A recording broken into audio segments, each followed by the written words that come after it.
Assalamualaikum warahmatullahi wabarakatuh. Waalaikumsalam warahmatullahi wabarakatuh. Perkenalkan, saya Isra, calon guru penggerak angkatan 10 SDN 3 Haryang, Kabupaten Lebak.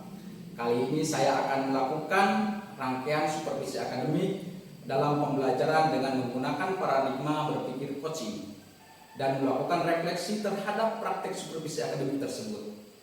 Kali ini saya tidak sendiri, saya ditemani oleh teman saya, Bapak Anwar SPD. Beliau adalah guru kelas di SDN 3 Haryang, yaitu di kelas 5. Selamat pagi, Pak. Pagi, Pak. Bagaimana kabarnya hari ini, Pak? Baik, alhamdulillah, Pak. Bapak sendiri gimana kabarnya, Pak? Alhamdulillah baik juga, Pak. Oke, Pak, saya sebentar akan mengamati bagaimana jalannya proses pembelajaran yang akan Bapak lakukan di kelas. Saya akan menjelaskan terlebih dahulu tujuan yang dilakukan supervisi ini adalah untuk meningkatkan kualitas pembelajaran yang lebih bermanfaat untuk murid-murid kita, Pak. Namun kita pertama akan melakukan percakapan terlebih dahulu sebagai bentuk agar Bapak lebih siap rencana supervisi untuk pembelajaran mata pelajaran agama Islam di kelas 5 yang akan dilaksanakan besok, ya Pak? Baik, Pak. Kira-kira apa tujuan pembelajaran yang akan Bapak lakukan besok, Pak? Tujuannya adalah menjelaskan makna sifat-sifat terpuji Nabi dan Rasul, Pak. Wah, materinya sangat menarik, Pak. Bagaimana metode pembelajaran yang akan Bapak lakukan besok? Saya akan menggunakan metode ceramah, Pak. Oke, baik. Saya ingin memfokuskan pengamatan pada kegiatan pembelajaran yang akan disampaikan oleh Pak Anwar dengan metode ceramah. Baik, Pak. Pak Anwar, bisa menggunakan format pengamatan yang saya berikan? Bisa, Pak, bisa. Oke, terima kasih Pak Anwar. Sampai ketemu besok ya, Pak Anwar ya. Ya. Oke, terima kasih, Pak. Warahmatullahi wabarakatuh. Waalaikumsalam warahmatullahi wabarakatuh. Semangat pagi.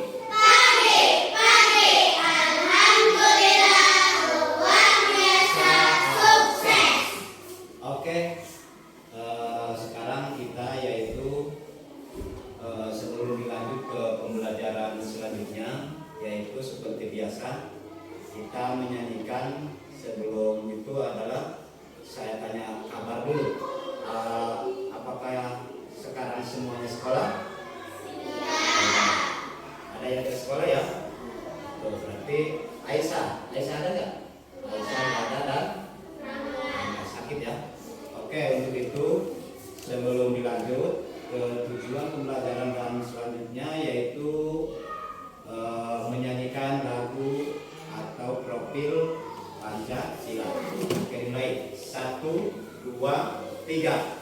Belajar Pancasila, beriman dan bertakwa pada Tuhan yang Esa dan berakhlak mulia, berkebinekaan global, gotong royong mandiri, kreatif dan bernalar kritis. Nah, sudah itulah lagu profil belajar baca.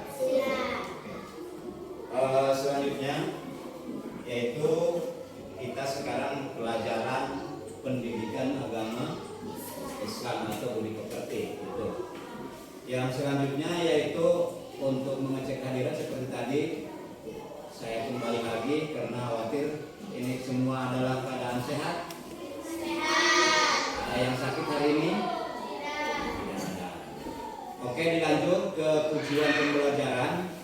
Tujuan pembelajaran di pagi hari ini yaitu untuk pelajaran Pak IBP, yaitu tujuannya mengenal atau mengenal sifat-sifat terpuji Nabi dan Rasul. Mengenal atau menyebutkan sifat-sifat terpuji bagi Rasul. Tujuan yang pertama yaitu sifat-sifat terpuji bagi Rasul. Gitu. Sebelum ke pelajaran selanjutnya atau sebelum saya lanjut, coba siapakah yang tahu tentang sifat terpuji bagi Rasul? Barangkali ada yang tahu sifat kepemimpinan bagi Rasul. Coba, apakah ada yang tahu? Coba lo, sifat terpuji bagi Rasul. Di antaranya apa saja? Amel, Siti. Sifat terpuji ini pelajaran mungkin saja kalian di kelas 4 sudah mengenal siapakah Rasul itu dan sifatnya bagaimana Rasul. Jadi Rasul yang A yang 25 itu harus kita ketahui. Di antaranya kita mempelajari sekarang sifat terpuji Rasul yang terakhir atau Nabi yang siapakah dia? Nabi Muhammad. Itu adalah Nabi yang terakhir, Nabi akhir zaman.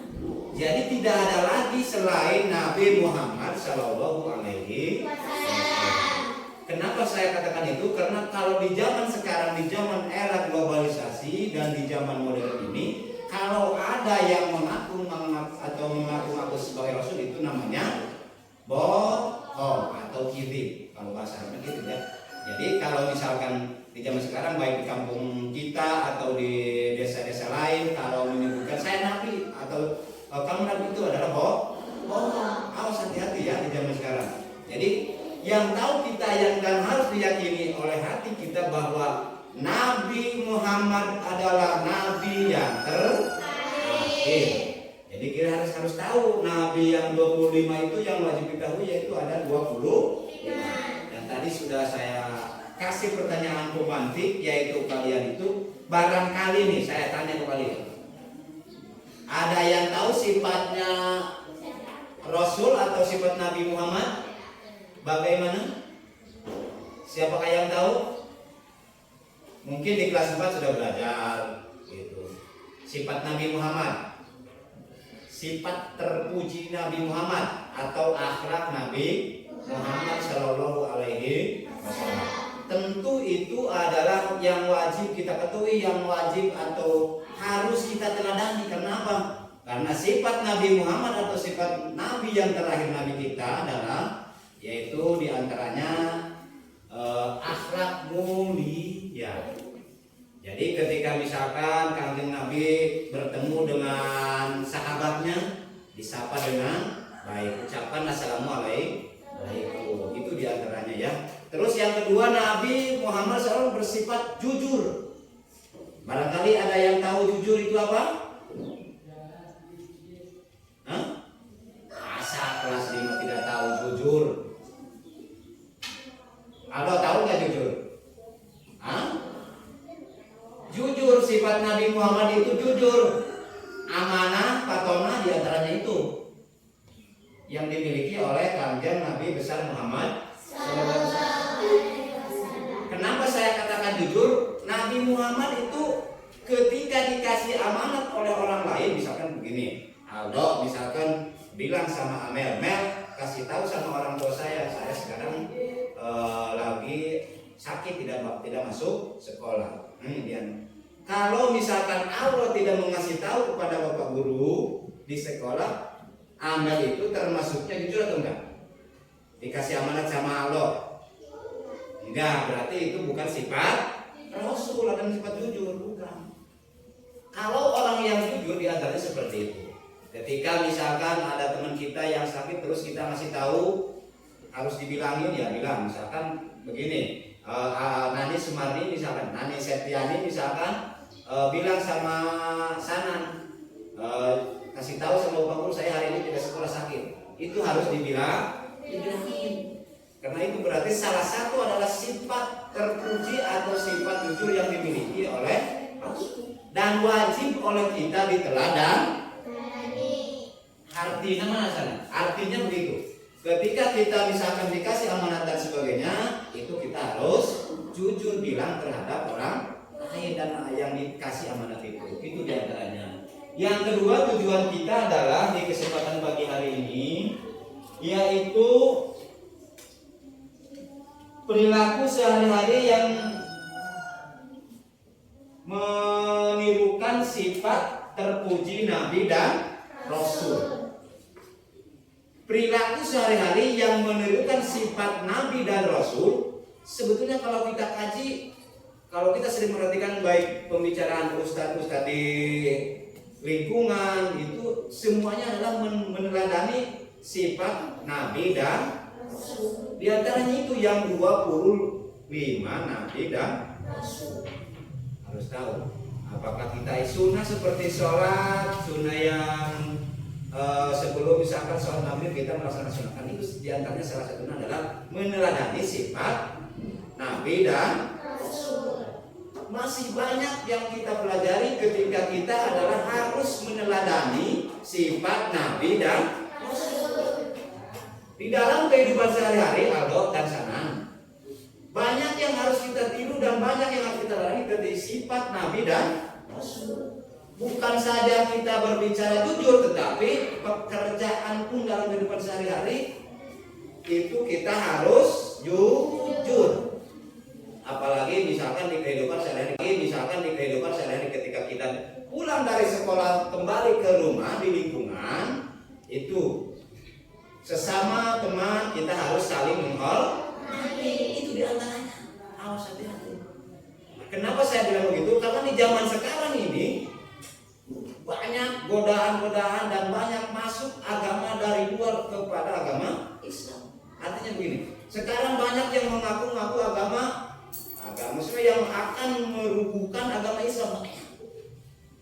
Di antaranya ibadah, misalkan ada yang berbeda dengan ajaran ahli sunnah wal jamaah. Kenapa saya bilang begitu? Karena di TV-TV kalau kalian lihat di TV banyak agama yang baru masuk ke agama Islam dan ingin menguasai agama Islam, artinya ingin merubah atau ingin menjatuhkan agama Islam. Hati-hati ketika misalkan kita bermain ke luar daerah gitu kan, banyak ajaran-ajaran yang keluar daripada Islam. Siapa kan dia orang yang merusak agama Islam itu orang Islam itu sendiri. Karena ketika kita tahu di kampung kita, di dalam hidup sehari-hari, terkadang kita sama orang yang baru percaya dengan 100%. Jujur tidak jujur, mengaku tidak mengaku, kita harus diakui oleh kita bahwa kita adalah ketika kepada orang yang baru gampang mudah percaya. Anggaplah oleh kita mereka itu bohong atau benar atau padahal bohong. Itu diantaranya. Makanya yang kita pelajari ini adalah sangat cocok untuk di dalam kehidupan sehari-hari. Di antaranya sifat terpuji nih, sifat terpuji di dalam kehidupan sehari-hari ini harus kita terapkan sedikit demi sedikit, yaitu kita harus terapkan bahwa sifat terpuji di dalam kehidupan kita sehari-hari tentu itu adalah salah satunya tingkah laku kita yang sangat baik. Kalau kita ambil contoh misalkan di sini Sanan atau misalkan Kartini, kalau misalkan kepada yang paling bawah kita harus menghargai. Umurnya diantaranya, umur misalkan Kartini punya teman di bawah umur dia, nah itu kita harus menghargai. Kenapa saya mengajarkan di sini adalah sifat terpuji bagi Nabi dan Rasul? Karena di dalam kehidupan kita adalah itu sangat penting dan pedoman untuk kita adalah Al-Quran. Jangan terlepas daripada Al-Quran kita bagi umat. Itu diantaranya. Karena sekarang banyak yang menyengsang atau banyak yang tidak berpedoman kepada Al-Quran. Kalau sudah tidak berpedoman sama Al-Quran, orang Islam itu sendiri pasti hancur lebur. Jadi kita sedikit-sedikit, kalau di bahasa Inggris dulu saya pernah bilang di kelas 3 step by step. Jadi salutik kita sedikit-sedikit berubah sikap kita dari tadinya yang jelek, berarti kita rubah sekarang di tahun 2020 pelajaran 2024-2025 kita rubah yang tadinya kita tidak bisa menghafal, tidak mau menghafal di rumah, tentu kita sekarang berubah kembali, yaitu belajar menghafal. Kita coba paksakan. Satu hari misalkan, tidak mungkin kita menghafal satu hari, Dede. Artinya begini, ketika kita sebelum tidur buka baca atau buku atau dibuka dulu apa yang sudah dipelajari di sekolah, kita harus buka kembali. Minimal saya minta waktu 5 menit aja, 5 menit untuk membaca. Dan kami pun guru sama, ketika mau berangkat ke sekolah malamnya, kami juga membaca sekitar 10 menit. Ini juga saya baca dari semalam bahwa untuk mengajar pada hari ini saya baca dulu, dan saya ini RPP-nya sudah ada, RPP sudah ada, artinya pembelajarannya sudah ada. Jadi kami pun tidak menyengsar dari program yang telah kami buat atau RPP. Kalau di tahun akhir sekarang di kurikulum Merdeka yaitu modul ajar. Jadi kami sudah siapkan bahwa modul ajar ini untuk di zaman sekarang itu tidak buku ada, tapi sekarang yang paling itu adalah guru membawa modul.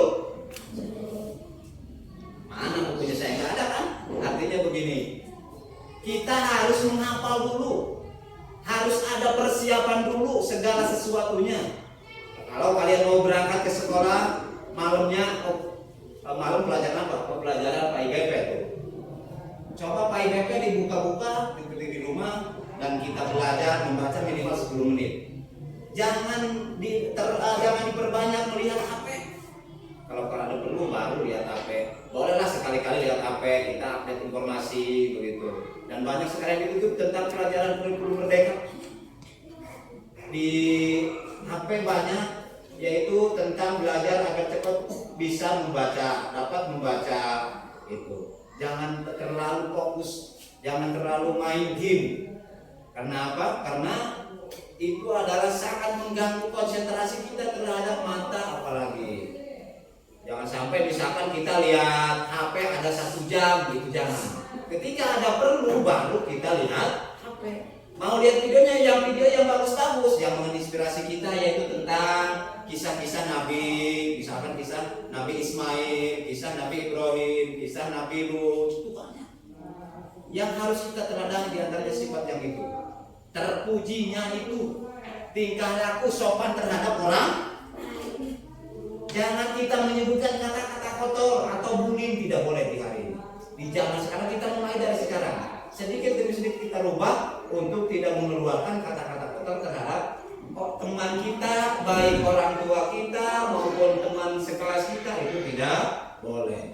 Jadi waktu kemarin di pelajaran PIBP sudah kita katakan, di pelajaran di minggu kemarin tentang PIBP yaitu masih menyangkut ke pada hari ini, yaitu sifat-sifat terpuji bagi Rasul. Ada banyak yang harus kita teladani dan harus kita tiru. Dan untuk selanjutnya yaitu kisah Nabi dan Rasul serta sifat terpuji mereka, itu yang harus kita ketahui. Sangat bagus, sangat menginspirasi kepada kita agar kita di dalam kehidupan sehari-hari tingkah laku kita adalah baik.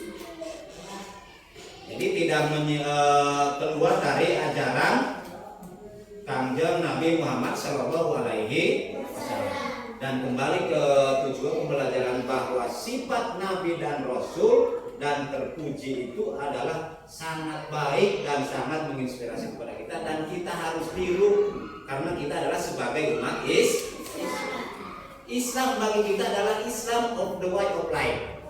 Islam adalah pandangan hidup, dan Al-Quran adalah pedoman hidup kita sehari-hari. Tidak boleh menyengsar atau tidak boleh lewat dari aturan Al-Quran. Semua itu ada dari Al-Quran. Kalau kalian cermati di dalam Al-Quran, di situ ada fastabiqul khairat, berlomba-lomba dalam kebaikan. Ketika kita mau berlomba-lomba dalam kebaikan, bagaimana cara diterapkan di dalam kehidupan sehari-hari? Apalagi kita bersyukur, la in syakartum itu la azidanakum wa la in kafartum inna adzabi lasyadid. Itu di dalam Al-Qur'an. Dan barang siapa yang bersyukur, kata Allah, kepadaku maka nikmat akan ditambah. Nikmat baik nikmat senang hati banyak. nikmat kita panjang umur ketika kita bersyukur kepada Allah. Jadi jangan sampai, hati-hati ini buat kalian semua, nanti di masa yang akan datang kita harus berperilaku terpuji dan kita meneladani adalah Kangjeng Nabi Muhammad Shallallahu Alaihi Wasallam. Oke, sampai di sini barangkali masih ada yang bertanya, silakan, saya tunggu. Karena mungkin saja ada yang mengerti dan juga ada yang tidak mengerti, dan saya paham dan saya tahu bahwa sifat kalian satu orang saya sudah tahu. Jadi Pak Guru sudah hafal ketika sifat kalian itu satu orang saya sudah tahu. Mau sifat sanan, sifat Allah sudah tahu. Bagaimana sikap lagi menerangkan orang lain lagi sedang berbicara, jadi saya sudah tahu. Silakan barangkali ada yang bertanya, ditunggu. Sebelum dilanjut ke evaluasi. Silakan, halo, mau bertanya toh?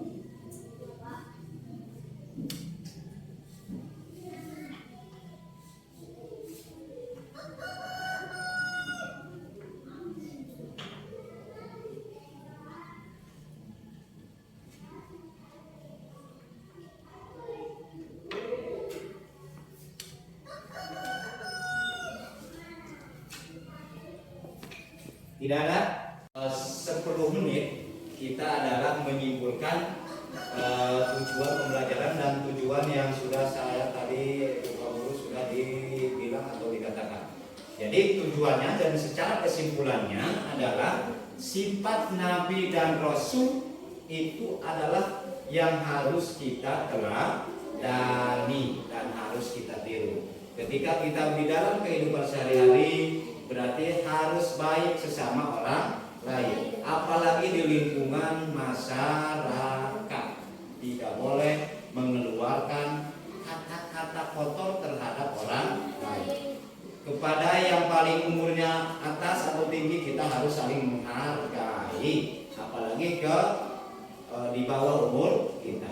Kita punya adik kelas kita hargai, kita punya kakak kelas kita punya hargai atau kita harus hormati. Itu diantaranya kesimpulannya bahwa sifat Nabi dan Rasul itu diantaranya adalah berperilaku akhlak mulia dan sopan terhadap orang lain.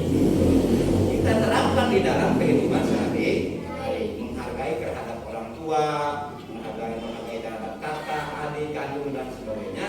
Kita terapkan di dalam kehidupan sehari-hari.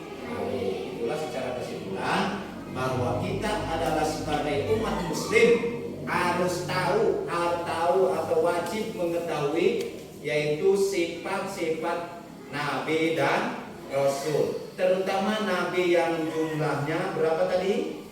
25, dan Nabi yang terakhir adalah Nabi Muhammad Shallallahu Alaihi Wasallam yang patut kita teladani dan yang patut kita tiru perilaku Nabi besar Muhammad Shallallahu Alaihi Wasallam.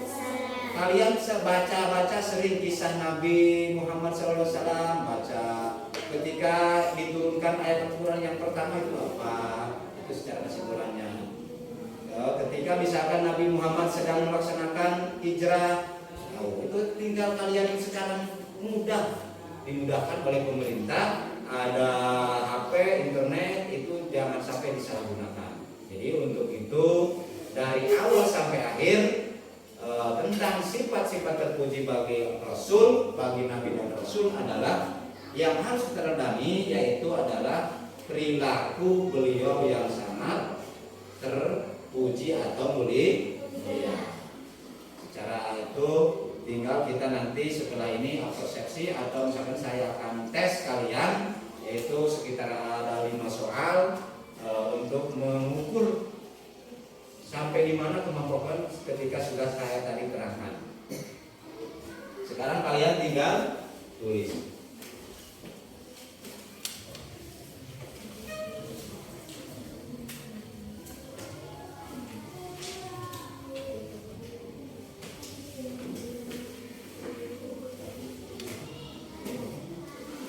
Nomor 1,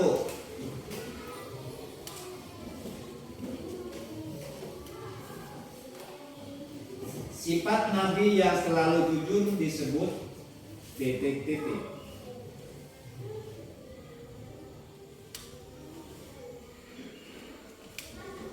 Sifat Nabi yang selalu jujur disebut titik-titik.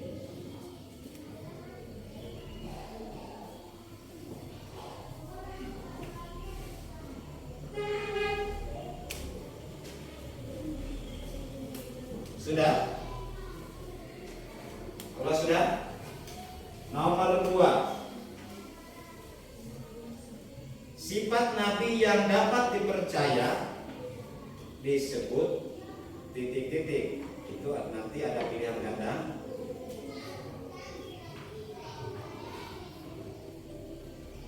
Sudah nomor 2?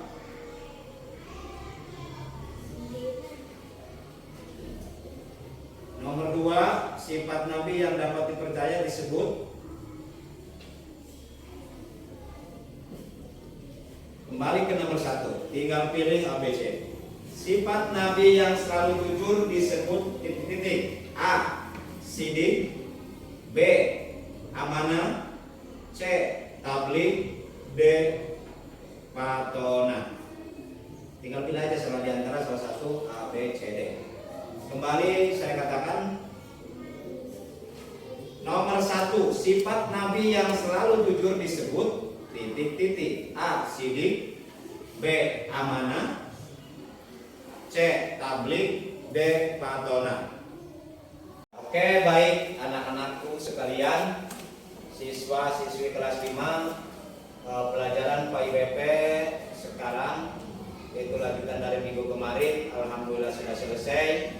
Maka kita dan saya sebagai guru kelas 5, apabila ada kesalahan, yaitu mohon dimaaf, mohon ditutup. Bila taufiq wal hidayah. Assalamualaikum warahmatullahi wabarakatuh. Waalaikumsalam warahmatullahi wabarakatuh. Assalamualaikum warahmatullahi wabarakatuh. Waalaikumsalam warahmatullahi wabarakatuh. Perkenalkan, saya Isra, calon guru penggerak angkatan 10 SD 3 Hyang, Kabupaten Lebak. Kali ini saya ditemani oleh teman saya, yaitu Bapak Anwar SPD. Beliau adalah guru kelas 5 dan ini adalah pengajar praktik saya, Ibu Tuti Rewati MPD. Kali ini saya akan bercakap-cakap mengenai tentang pasca supervisi akademik yang dilakukan oleh Bapak Anwar kemarin. Baik, Pak. Selamat pagi Pak Anwar. Pagi, Pak. Bagaimana kesan Pak Anwar setelah melaksanakan pembelajaran kemarin, Pak? Alhamdulillah baik Pak, pembelajaran berjalan dengan lancar sehingga siswa terlihat antusias untuk mengikuti pembelajaran Pak. Oke. Saya juga melihat siswa terlihat antusias Pak Anwar menggunakan metode pembelajaran yang tepat, Pak. Iya, terima kasih Pak. Pak Anwar, bisa melihat pengamatan saya melihat ada beberapa hal yang bisa Pak Anwar tingkatkan, Pak. Baik, terima kasih Pak atas umpan baliknya yang positif. Saya sangat senang sekali, apa saja yang harus saya tingkatkan Pak. Oke. Pak Anwar, yang pertama bisa menggunakan metode pembelajaran seperti menggunakan video atau yang lainnya yang berkaitan dengan sifat Nabi dan Rasul. Kedua, Bapak bisa memberikan umpan balik yang lebih spesifik kepada siswa, Pak. Baik Pak, saya akan coba tingkatkan dalam pembelajaran berikutnya Pak. Oke, Pak Anwar bisa membuat rencana perbaikan pembelajaran berdasarkan hasil catatan pengamatan sesuai dengan pengamatan tadi, Pak. Bisa Pak, baik Pak. Baik. Oke, saya berharap selanjutnya pembelajaran dapat menjadi lebih efektif, Pak. Amin ya Allah ya Rabbal Alamin. Terima kasih Pak sudah melakukan waktunya atau meluangkan waktunya atas supervisi kepada saya, dan semoga Bapak kedepannya lebih lancar Pak. Amin. Sama-sama Pak, terima kasih Pak atas waktunya. Nah, selanjutnya silakan kepada Ibu PP memberikan umpan balik yang telah kami lakukan kemarin. Sekalian, terima kasih atas waktunya Pak Isra dan Pak Anwar ya. Baru saja Pak Anwar dan Pak Isra sudah melaksanakan supervisi berbasis coaching ya. Iya Bu. Mungkin ini baru untuk Pak Isra ya, terkait dengan supervisi berbasis coaching ini. Mungkin ada yang berbeda menurut Pak Ahmad di dalam kegiatan supervisi ini? Banyak yang berbeda Bu. Banyak yang berbeda. Iya. Di antaranya mungkin ada yang bisa disampaikan. Tadi model saya harus meningkatkan kualitas pembelajaran dan video-video dan sebagainya, masih banyak lagi Pak Ibu. Iya ya. Jadi di dalam supervisi akademik yang berbasis coaching ini berarti kita itu sebagai mitra ya, sebagai mitra. Ada tahapan, mungkin dari tahapannya sedikit berbeda dibandingkan dengan supervisi yang biasa dilakukan. Iya. Karena ini diawali tadi ada pra observasi ya, Iya. ada pra supervisi tadi dengan Iya. Pak Isra, kemudian dilanjutkan dengan supervisi dan diakhiri dengan pasca supervisi yang baru saja saya perhatikan atau saya simak ya. Iya. Jadi ada perbedaan dibandingkan dengan sebelumnya. Iya, iya. Nah, di antara perbedaan antara supervisi yang biasa dilakukan, nah untuk supervisi yang berbasis coaching ini tidak, sebetulnya dalam supervisi ini tidak berniat untuk menilai gitu ya.